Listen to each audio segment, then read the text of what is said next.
দেখছো আয়েশা, আমি বাঁচাইলাম তোমারে, আমার সাথে ঝগড়া করো, আমি বাঁচাইলাম। এই কথা শুনে আম্মা জান আয়েশা রাদিয়াল্লাহু তাআলা লজ্জায় পড়ে হেসে দিলেন। সুবহানাল্লাহ পড়বেন না? এত আস্তে সুবহানাল্লাহ। লজ্জায় হেসে দিলেন। বিশ্বনবী সাল্লাল্লাহু আলাইহি ওয়াসাল্লাম হেসে দিলেন। দুইজনের হাসাহাসি শুনে বাইরে থেকে আবু বকর রাদিয়াল্লাহু তাআলা আনহু হাসির আওয়াজ শুনে অবাক, কি রে এতক্ষণ যুদ্ধ এখন আবার হাসি কেন? হাসে দেখার জন্য সাইয়েদনা আবু বকর রাদিয়াল্লাহু তাআলা আনহু ঘরের ভেতরে ঢুকলেন। ঢুকে দেখেন আম্মা জান আয়েশাও হাসে, বিশ্বনবীও হাসে, সাইয়েদনা আবু বকর হেসে দিলেন। আরশের উপর থেকে খুশি হয়ে গেলেন কে? এবার সাইয়েদনা আবু বকর বলেন, ইয়া রাসূলুল্লাহ, ইয়া হাবিবাল্লাহ, আশরিকানি ফি সিলমিকুমা কামা আশরাকতুমানি ফি হারবিকুমা। নবী গো, আপনাদের দুইজনের মধ্যে যুদ্ধ লাগলে যেমনি মিটমাট করার জন্য আপনি আমারে ডাকেন, আপনাদের এই আনন্দ গণ মুহূর্তগুলোতে শরীক হওয়ার জন্য মাঝে মাঝে আমারে ডাইকে। সুবহানাল্লাহ পড়ে। আপনাদের মধ্যে যুদ্ধ লাগলে সন্ধি করার জন্য যেমনি আমারে ডাকেন, আপনারা যখন আনন্দ ঘন পরিবেশ এরকম খুনসুটি করেন, হাসাহাসিতে মেতে ওঠেন, তখন একটু আমারে ডাইকেন। সুবহানাল্লাহ পড়বেন না? দেখেন, আল্লাহ রাসূল সাল্লাল্লাহু আলাইহি ওয়াসাল্লাম পৃথিবীর সবচেয়ে শ্রেষ্ঠতম মানুষ। উনাদের পরিবারেও ঝগড়া হতো, কিন্তু এই ঝগড়া কোনোদিন তালাক পর্যন্ত গিয়েছে? কথা বলেন না কেন? আল্লাহর হাবিব সাল্লাল্লাহু আলাইহি ওয়াসাল্লাম তার কোন স্ত্রীকে তালাক দিয়েছেন? প্রায় আম্মা জান আয়েশার সাথে রাগারাগি হতো। আল্লাহর হাবিব সাল্লাল্লাহু আলাইহি ওয়াসাল্লাম বলতেন, আয়েশা, কখন তুমি রেগে থাকো সেটাও আমি জানি, কখন তুমি আমার উপর খুশি থাকো সেটাও আমি জানি।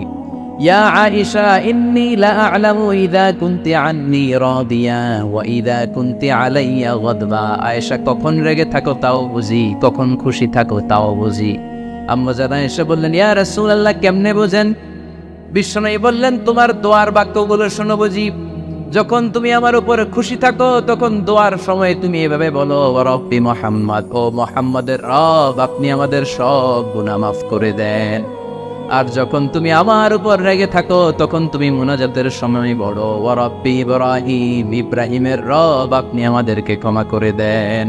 তার মানে যখন তুমি রেগে থাকো তখন দোয়ার সময় আমার নামটা মুখে নিতে চাও না। সুবহানাল্লাহ পড়েন। তখন তুমি দোয়ার সময় অন্য নবীর নাম নাও। আম্মা জান আয়েশা বললেন, ইয়া রাসূলুল্লাহ, মা আহাজুরু ইল্লা ইসমাক, আমি তো শুধু নামটাই সরাই, আমার মুখ থেকে কেবল আপনার নামটাই সরায় রাখি, আমার হৃদয় থেকে কখনো আপনারে সরাতে পারি না। আমার হৃদয়ে জুড়ে আপনি, মা আহাজুরু ইল্লা ইসমাক, নবী হে, আমি শুধু দোয়ার সময় রাগের মাথায় আপনার নামটা বাদ দেই, হৃদয় থেকে তো আপনারে বাদ দিতে পারি না। সুবহানাল্লাহ পড়বেন না? তার মানে নবীদের ফ্যামিলি তো ঝগড়া এগুলো হতো, কিন্তু এটা তালাক পর্যন্ত গড়াতো না, ঠিক কিনা? তাহলে এখন থেকে আমাদের এই স্লোগান নিতে হবে যে ঝগড়া করলেও আমরা ডিভোর্সের দিকে যাব না। পারা যাবে? আর একজন রেগে গেলে আরেকজনকে চুপ থাকতে হবে। ভাবি রেগে গেলে আপনি চুপ, পারবেন? পারবেন না? ইনশাআল্লাহ। এই যারা বিয়ে করে না এরা ইনশাআল্লাহ, আর বাকিরা চুপচাপ। আওয়াজ করে পড়েন না ইনশাআল্লাহ। তাহলে প্রথমে স্যাক্রিফাইস, তারপর ঝগড়া করা যাবে না। 3 নাম্বার, দাম্পত্য জীবনের কোনো গোপন কথা অন্যের কাছে শেয়ার করা যাবে না। হাদিসে এসেছে, এটাকে বলা হয়েছে আ'যামুল আমানা, এটা সবচেয়ে বড় আমানত। যারা দাম্পত্য জীবনের একান্ত বিষয় কারোর সাথে শেয়ার করে তারা সবচেয়ে বড় কবিরা গুনাহ করে। আশরাফুন নাস বলেছেন বিশ্বনবী এদেরকে সবচেয়ে নিকৃষ্ট মানুষ। ইয়াউমাল কিয়ামাতি মানজিলাতান, আল্লাহর কাছে কিয়ামতের দিন সবচাইতে নিকৃষ্ট হয়ে দাঁড়াবে ওই দম্পতি, ওই নারী কিংবা ওই পুরুষ, তুফদি ইলা যাওজিহি ওয়া ইউফদি ইলা যাওজিহা সুম্মা ইউনশিরু সিররাহা। তারা একান্ত সময়ে ফিজিক্যাল ইন্টিমেসিতে যা করে এটা পরে মানুষের কাছে বলে বেড়ায়, এরকম আছে না নাই? খবরদার, এটা বড় কবিরা গুনাহ।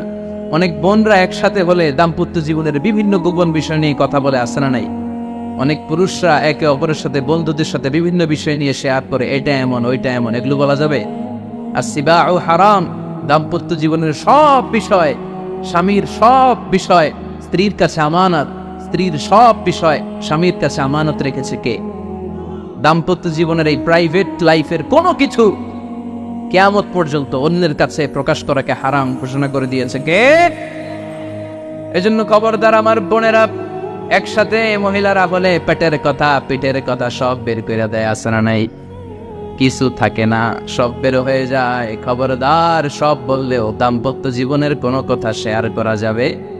আমার ভাইয়েরা খবরদার, আপনাদের দাম্পত্য জীবনের কোনো কথা আপনার বন্ধুর সাথে শেয়ার করতে পারবেন না। এগুলো ফ্যামিলির শান্তি নষ্ট করে, দাম্পত্য জীবনের সুখকে নষ্ট করে।